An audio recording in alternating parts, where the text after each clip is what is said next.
কোন যুবক ভিক্ষুকের গালে থাপ্পড় বসায় দিছে, ভিক্ষুক উপরে মুখ উঠে আল্লাহকে জানি কি বলা দিছে।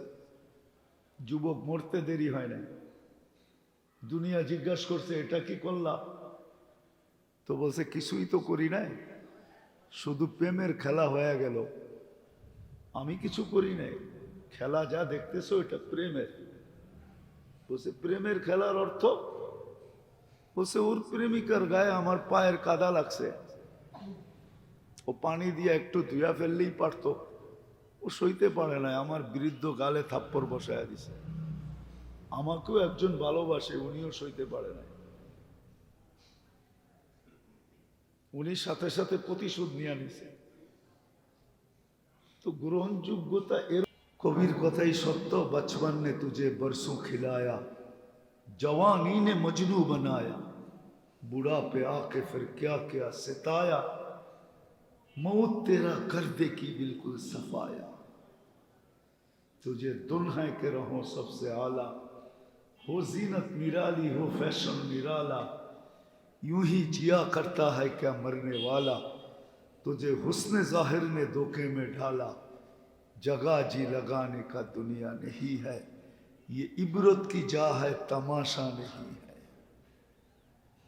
अफहसिबतुम अन्नमा खलकनाकुम अबस व अन्नकुम इलैना ला तुरजाऊन।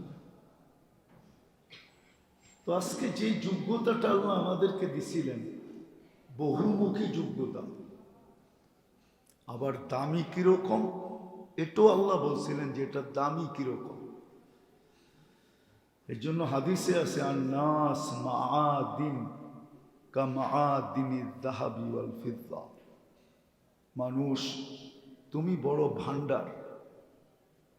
প্রত্যেকটা মানুষ বহুমুখী ভান্ডারের মালিক, এক ভান্ডারের না যে শুধু সোনাই পাওয়া যায় না, বহুমুখী ভান্ডারের মালিক, খনির মালিক। হাদিসে যদিও দুইটা শব্দ আছে যে সোনা চাঁদির, সোনার রূপার ভান্ডার কতটুকু দামি আর কতটুকু তার ভিতরে আছে। মানুষ তুমি এর চেয়ে দামি, তোমার কাছে এর চেয়ে বেশি ভান্ডার আছে।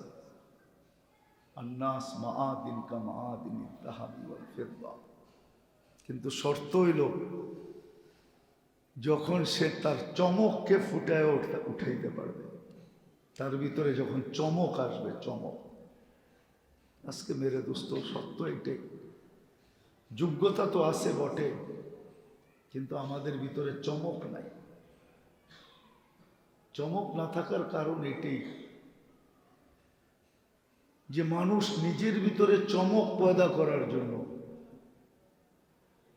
নিজের যোগ্যতা নিজের উপরে ব্যয় করে না। কিন্তু হুকুম ছিল যে তুমি তোমার যোগ্যতা তোমাকে আকর্ষণের পাত্র বানানোর জন্য লাগাও।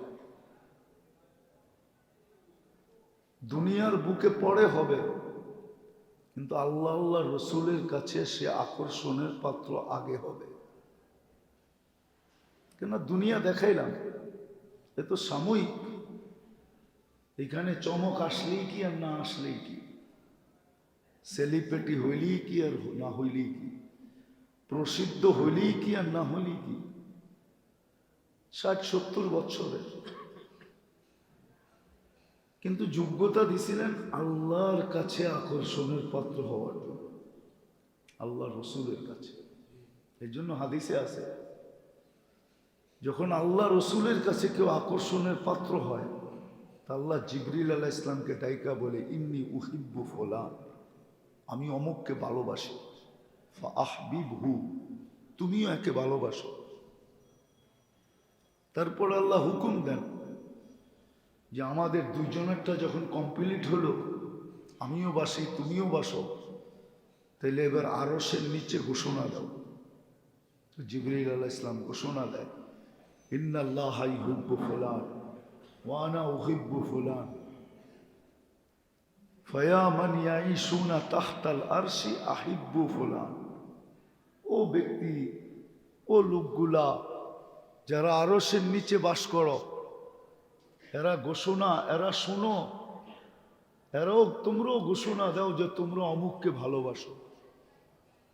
তারপরে নিচের দিকে আসতে থাকে সপ্তম, ষষ্ঠ, পঞ্চম, চতুর্থ, তৃতীয়, দ্বিতীয়, প্রথম আকাশ। প্রত্যেক আকাশে এই ঘোষণাই হয়।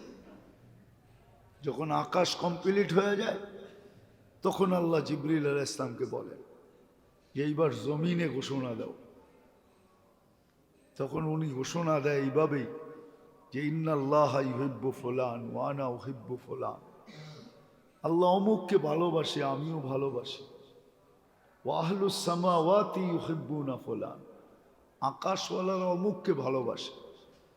ইয়া আহলাদ দুনিয়া আহিব্বু ফুলান, ও দুনিয়া আলারা তোমরা অমুককে ভালোবাসো। ফায়ানজিলু লাহুল কবুল, তার গ্রহণযোগ্যতা সৃষ্টির মাঝে তখন ছড়ানো হয়, ছিটায় দেওয়া হয়, মোহর লাগায় দেওয়া হয়। তখনই ভিক্ষুক বলার ক্ষমতা রাখে। একদিন বলছিলাম মনে হয়, আবারও বলি, দেখি দিলে লাগে কিনা। তখন ভিক্ষুকেরও বলার ক্ষমতা হয়। যেমন যুবক ভিক্ষুকের গালে থাপ্পড় বসায় দিছে, ভিক্ষুক উপরে মুখ উঠে আল্লাহকে জানি কি বলে দিছে। যুবক মরতে দেরি হয় না। দুনিয়া জিজ্ঞাসা করছে এটা কি করলা? তো বলছে কিছুই তো করি নাই, শুধু প্রেমের খেলা হয়ে গেল। আমি কিছু করি নাই, খেলা যা দেখতেছো এটা প্রেমের। বলছে প্রেমের খেলার অর্থ? বলছে ওর প্রেমিকার গায়ে আমার পায়ের কাদা লাগছে, ও পানি দিয়ে একটু ধুয়া ফেললেই পারতো, ও সইতে পারে না, আমার বৃদ্ধ গালে থাপ্পড় বসায় দিছে। আমাকেও একজন ভালোবাসে, উনিও সইতে পারে না, উনি সাথে সাথে প্রতিশোধ নিয়ে নিছে। তো গ্রহণযোগ্যতা এরকম আসে। যোগ্যতাগুলো এই জন্যই দেওয়া হয়েছিল। মানুষের ভিতরে যে যোগ্যতা, বহুমুখী যোগ্যতা, এটা এই জন্যই ছিল যে দুনিয়ায় যেই কদিন থাকবো ওই কদিন একটু গুছায়া থাকবে, একটু একটু সামান্য একটু গুছায়া থাকবে। যেমন স্টেশনে বয়া থাকে, কিন্তু থাকে নিজের মাল সামানা নিজে গুছায়া নিয়ে থাকে, ঠিক না? কি বলেন? এটাই তো। হ্যাঁ না, পুরো স্টেশন দখল করে থাকে। আল্লাহ বলে দুনিয়ায় যোগ্যতা এই জন্য দিছি যে দুনিয়া থাকবে, কিন্তু সামান্য সময়ের জন্য, 60-70 বৎসরের জন্য একটু গুছায়া থাকবে। বাকি যোগ্যতা এই জন্য দিছি কেননা তার পিছনে চিরদিনের সফলতা। যতক্ষণ পর্যন্ত নিজেকে দামি না বানাবে, একটা বেলু পর্যন্ত না উঠাবে, নারী হোক আর পুরুষ হোক, যুবক আর বৃদ্ধ হোক, একটা কোয়ালিটি পর্যন্ত যতক্ষণ না উঠাবে ততক্ষণ পর্যন্ত এই চির সফলতা অর্জন করতে পারবে না। যোগ্যতা দিছি চির সফলতাকে অর্জন করার জন্য। আরেক শব্দে যদি বলে, ওই চির সফলতাকে অর্জন করার জন্য যোগ্যতা দিছি। ক্ষেত্র কোনটা? ক্ষেত্র হইল নিজের উপরে লাগাবে। নিজের উপরে লাগায়া নিজের ভিতরে এতটুকু চমক আনবে, চমক, এতটুকু রং আনবে নিজের উপরে। আমরা কিন্তু চেষ্টা করি ভাঙ্গা ভাঙ্গা বুঝানোর জন্য, কিন্তু আফসোস তো এইখানেই যে আমার সমাজ আমাদের বুঝগুলাকে যখন নিজেদের মিটার দিয়া মাপতে যায় তখনই কিন্তু বুঝার চেয়ে না বুঝার পার্সেন্টেজটাই বেশি আসে। নিজেদের মিটার দিয়া যখন মাপতে যায় কথাগুলাকে, নিজেদের পাল্লা দিয়া যখন ওজন করতে যায়, নিজেদের শিক্ষা দীক্ষা দিয়া যখন মূল্যায়ন করতে যায়, তখনই কিন্তু প্যাচ লাগে। তখনই আর আমাদের কথাগুলা ওনাদের বুঝে আসে না, উড়ায় দেয়। বলে যে মোল্লারা এরকম বলবেই, মোল্লারা এরকম বলবেই, সব মানলে কি আর চলবে? বলবে এটা এরকম বলবেই, সত্য এটাই। শুধু আমাদের বেলা না, এতে আমাদের কোনো আফসোস নাই। নবীদের বেলাও মানুষ এরকমই বলছে, একবারে মুখের উপরে বলছে। আমাদেরকে তো মুখের উপরে বলে না, একটু পিছিয়ে যায় বলে, কিন্তু নবীদেরকে তো মুখের উপরে বলছে। বিদায় আমাদের এখানে কোনো আফসোস নাই, কিন্তু আমরা বুঝাইতে ত্রুটি করতেছি না, ভাঙ্গা ভাঙ্গা বুঝাইতে চাইতেছি। যেমন মনে করেন যেটা বুঝাইতে চাইতেছি, আল্লাহ করুক বুঝে আসুক, আল্লাহ করুক বুঝে আসুক। আমার শরীরের ভিতরে, আমার দেহের ভিতরে যা যোগ্যতা আছে, এটা মানুষ কোনোটাই বলতে পারবে না যে আমার অর্জিত। কি বলেন? মেধাল আর মেধা কি নিজের অর্জিত? কার? হ্যাঁ, আল্লাহ যদি তাকে মেধা না দিত তো সে বিসিএস করতো তো করতো কোত্থেকা, ডক্টরেট করতো তো করতো কোত্থেকা, বিদ্যাসাগর হইতো তো হইতো কোত্থেকা? মেধাকে দিছে। এটার ভিতরে যা আছে সব তো আল্লাহ দিছেন। উচিত তো আমার ছিল ডেলি সকাল বিকাল আল্লাহকে প্রশ্ন করা দরকার ছিল আমার। যুবক যৌবন পাওয়ার পরে তাকে প্রশ্ন করা দরকার ছিল সকাল বিকাল। মনে মনে হইল যে আল্লাহ এত দামি যৌবন দিছেন, কেননা এক যুবকের এক যৌবন এক পাল্লায়, সমগ্র জগতের সম্পদও যদি আরেক পাল্লায় দেওয়া হয়, ধন সম্পদ, তাহলে যৌবনের দাম বেশি। এটাই তো, কি বলেন? না যৌবনের দাম বেশি না? হ্যাঁ, কি বুঝা বলতেছেন না? না বুঝা? যৌবনের দাম বেশি না? হ্যাঁ, রূপসীর রূপের দাম বেশি না? কি বলেন? আমাদের জীবনের দাম বেশি না? পুরুষের পুরুষত্বের দাম বেশি না? তাহলে এটা কে দিছে? যুবকের তো উচিত ছিল যে দিছে তাকে জিজ্ঞাসা করা যে আপনি আমাকে এটা কেন দিলেন। হ্যাঁ, আমরা তো মাঝে মাঝে জিজ্ঞাসা করি, অপরিচিত লোক যদি আমার কাছে কিছু নিয়ে আসে তো আমরা তো সবাই জিজ্ঞেস করি আপনি এটা আমার কাছে কেন আনলেন, আমি তো আপনাকে চিনি না। বা অবেলা যদি কেউ আমার এখানে কিছু নিয়ে আসে, মনে করেন রাত্র 2টার সময় কেউ খটখটায় আপনার জন্য কাচ্চি নিয়ে গেল, হোক না পরিচিত লোক, ঠিক না? কি আপনি কি জিজ্ঞেস করবেন না যে ভাই সারাদিন ঘুমায় গেলাম, তুমি ঘুমের থেকে উঠে আমারে কাচ্চি দড়াইয়া দিতেছ, এত রাত্রে কাচ্চি পাইলা তো পাইলা কই, নিয়ে আসলা তো আসলা কই থেকে, আসলা তো আসলা কেন? অনেকটি প্রশ্নই তো জিজ্ঞাসা করবেন না, করবেন না? বাবুই পাখিকে শুধু বাসাটা বানানোর যোগ্যতাই দিয়েছেন, আর মৌমাছিকে শুধু মধু সংগ্রহ করার যোগ্যতাটাই দিয়েছেন। কিন্তু সে কোনোদিন খায়া দেখে নাই মধু কিরকম মজা, খায়া দেখে নাকি? যদি মৌমাছি মধু খায়া দেখতো তাহলে আপনি মধু কোত্থেকে পাইতেন? তো ওই খায়া শেষ করে ফেলতো, ঠিক না? কিন্তু আল্লাহ ওকে খায়া দেখার মতো যোগ্যতা দেন নাই, সংগ্রহ করার যোগ্যতা দিয়েছেন। এরকম বহু সৃষ্টিকে বহু যোগ্যতা আল্লাহ দিছেন, কিন্তু মানুষকে যতটুকু দিছেন এরকম যোগ্যতা আল্লাহ কোনো সৃষ্টিকে দেন নাই। সবাইকে যোগ্যতা দিল, একমুখী দিছেন, একমুখী যোগ্যতা। হ্যাঁ, সত্য এটাই। কয়লার ভিতরে বলে হীরা তৈরি হয়, কিন্তু হীরার কেজি কোথায়, কয়লার কেজি কোথায়? কয়লা তো 100 টাকা কেজি, আর নাইলে 20-25 টাকা বেশি হবে, কিন্তু হীরার কেজি তো আর 1000 টাকা না, 100 কোটি টাকাও না, এর চেয়েও বেশি। তো আল্লাহ সব যোগ্যতা দিছেন, একমুখী যোগ্যতা, কিন্তু আমাদেরকে আল্লাহ বহুমুখী যোগ্যতা দিছেন। সমস্ত সৃষ্টিকে একমুখী যোগ্যতা দিছেন শুধু বেঁচে থাকার জন্য, আর কোনো কারণে না। ওই একমুখী যোগ্যতা না দিলে সে বেঁচে থাকতো না। যদিও বলা হয় শিয়াল অনেক চালাক, কিন্তু তার একমুখী যোগ্যতাই আছে।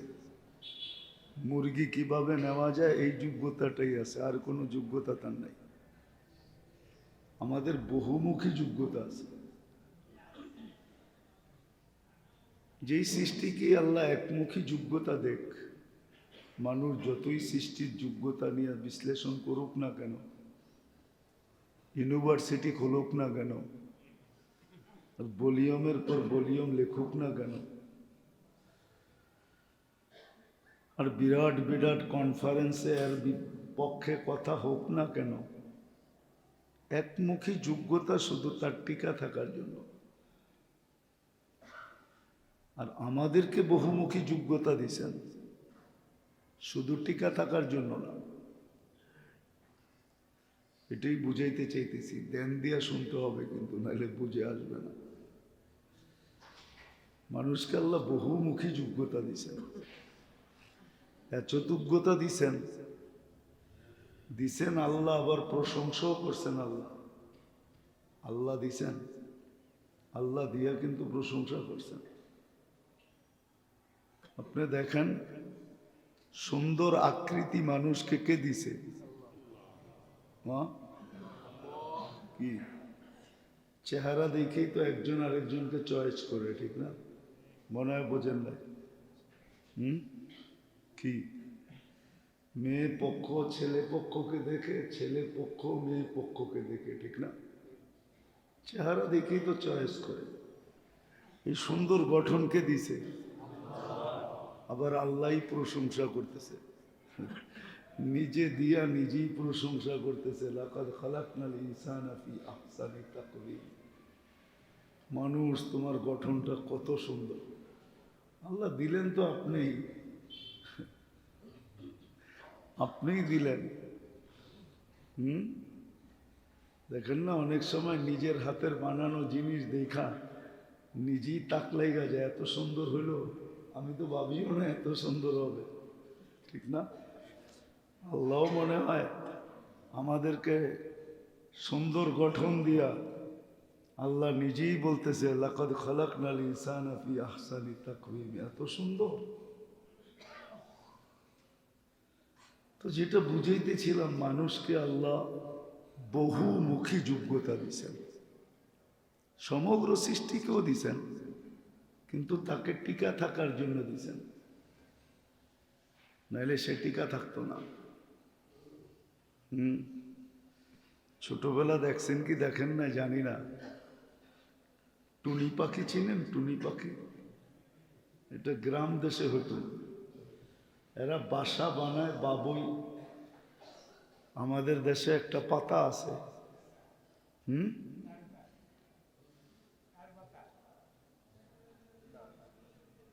এটা দিয়ে শিং মাছ পরিষ্কার করে গ্রাম দেশের মহিলারা। বহুই পাতা, বহুই পাতার ভিতরে বাসা বানায়, কিন্তু তুলা দিয়া বানায়, তুলা দিয়া এটাকে সেলাই করে। আল্লাহ জানে ও তুলা কই পায়। তো সমগ্র সৃষ্টিকে আল্লাহ যোগ্যতা দিছেন, কিন্তু একমুখী, শুধু ওকে টিকা থাকার জন্য। আর আমাদেরকে আল্লাহ বহুমুখী যোগ্যতা দিছেন, দুই কারণে বহুমুখী। যেমন আমার টিকা থাকার জন্য, এটাও বহুমুখী যোগ্যতার একটা কারণ, টিকা থাকার জন্য, দুনিয়াতে সুন্দরভাবে বসবাস করার জন্য, যেন সুন্দরভাবে থাকতে পারে। কি সমস্ত প্রাণীর ঘরবাড়ি সুন্দর না আমাদের গুলা সুন্দর? কি উই পোকাও তো কয়েক তালা বানায়, ঠিক না? উই পোকার বাসা দেখছেন? ও কিন্তু বহুত তালা বানায়, কিন্তু আমরাও বহুত তালা বানাই। ওর বানানের ভিতরে আমাদের বানানের ভিতরে অনেক পার্থক্য আছে। তো মানুষকে বহুতমুখী যোগ্যতা দিয়েছেন আল্লাহ এই জন্য যে নিজে যেন সুন্দরভাবে দুনিয়াতে টিকা থাকতে পারে, বেঁচে থাকতে পারে সুন্দরভাবে। এটা একটা কারণ। দ্বিতীয় যেটা মেইন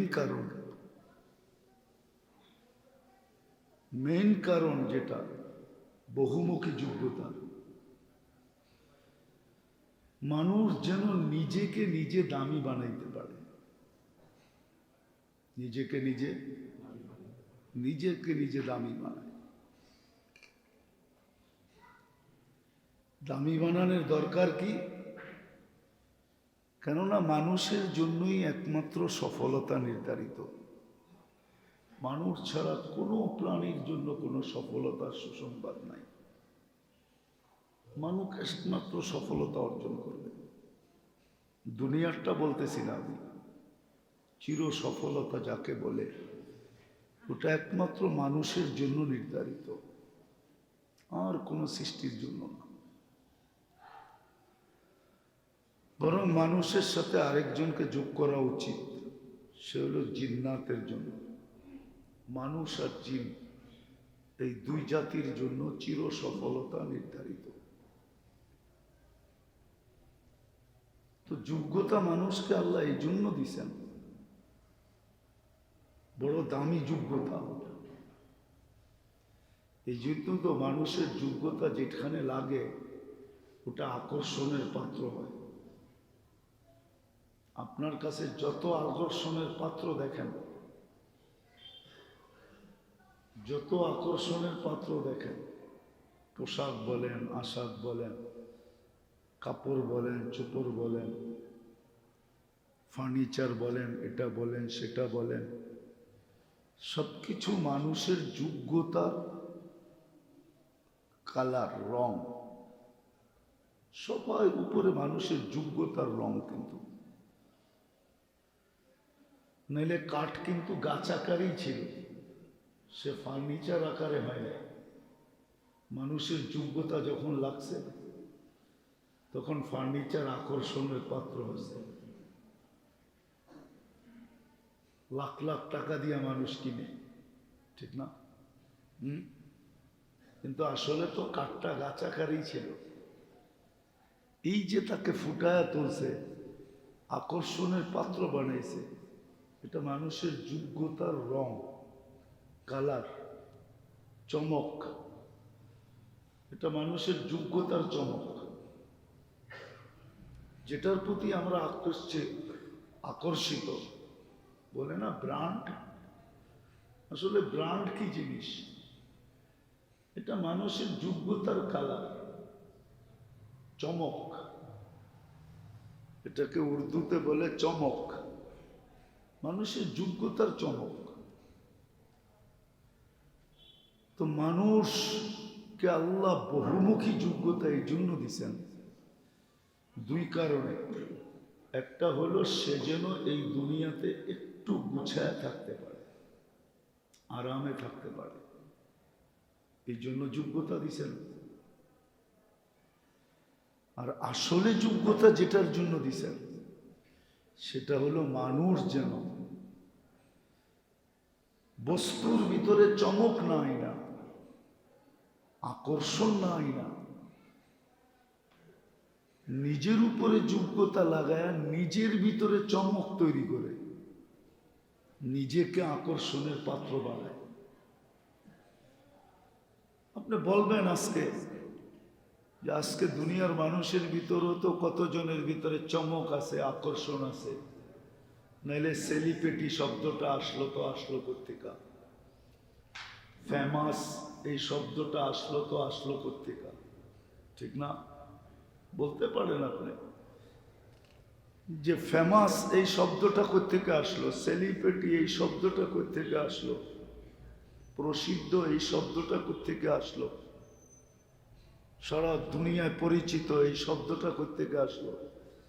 না সব ঠিক আছে, মানি আমি, কিন্তু এটাই ছোট দুনিয়ার জীবনটা এসে, এটাই 60-70 বছরের জীবনে সীমাবদ্ধ। নাইলে কবি কোনোদিন বলতো না, পুরান ঢাকার মানুষ তো কিছু উর্দু তো বুঝবেনই, তাহলে কবি কোনোদিন বলতো না মিলে খাক মে আহলে শাহ कैसे कैसे, जमी खा गई नौजवां कैसे कैसे, मौत ने न छोड़ा किसरा न दारा, उसी से सिकंदर सा फाते भी देहारा, हर एक लेके क्या क्या हसस सुधारा, परा रह गया यही ठाठ सारा। ঐতিহ্য পড়া থাকে পড়ে, আর কিচ্ছু থাকে না, ঐতিহ্যই পড়া থাকে, আর কিছু থাকে না। না খুইলেই একটা মুস্কি হাসি দিয়া বলবেন আমি স্বপ্নে কাচ্চি দেখছিলাম, তুমি নিয়ে আইসো, খুব ভালো, এটা বলবেন। তাহলে আমরা কেন আল্লাহকে জিজ্ঞেস করি না যে আল্লাহ আমাকে যে যোগ্যতা দিলেন, কেন দিলেন, কি কারণে আপনি আমাকে যোগ্যতা দিলেন? জিজ্ঞেস করা তো উচিত ছিল। এটা কি তো মানবতা বলে? এটার নামই তো বুদ্ধি। কি? আর শাহজালাল রহমতুল্লাহ আলাইহির নাম নিয়ে কতবার রহমতুল্লাহ আলাই পড়েন বলেন? হাফিজ জৌজিরের নাম নিয়ে কতবার রহমতুল্লাহ আলাই পড়েন? আল্লাহ ওয়ালারা যারা কবরে চলে গেছে এদের নাম নিয়ে কতবার রহমতুল্লাহ আলাই পড়েন? তাবলীগের যে প্রথম মুরব্বী ছিল আব্দুল আজিজ সাহেব রহমতুল্লাহ আলাই, ওনার নাম নিয়ে রহমতুল্লাহ আলাই মানুষ কতবার পড়ে? হ্যাঁ, আরো তো ইতিহাসের পাতায় কিছু ফেমাস লোক আছে যাদের নামের চর্চাও আছে, কিন্তু আজ পর্যন্ত তো কাউকে শুনলাম না রহমতুল্লাহ আলাই পড়তে। রহমতুল্লাহ আলাই তো দোয়া সূচক শব্দ, যে আল্লাহ এর উপরে রহমত বর্ষিত করুক, কেউ তো পড়ে না। এটা তো হলো দুনিয়া আখেরাতের ফেমাসের পার্থক্যতা।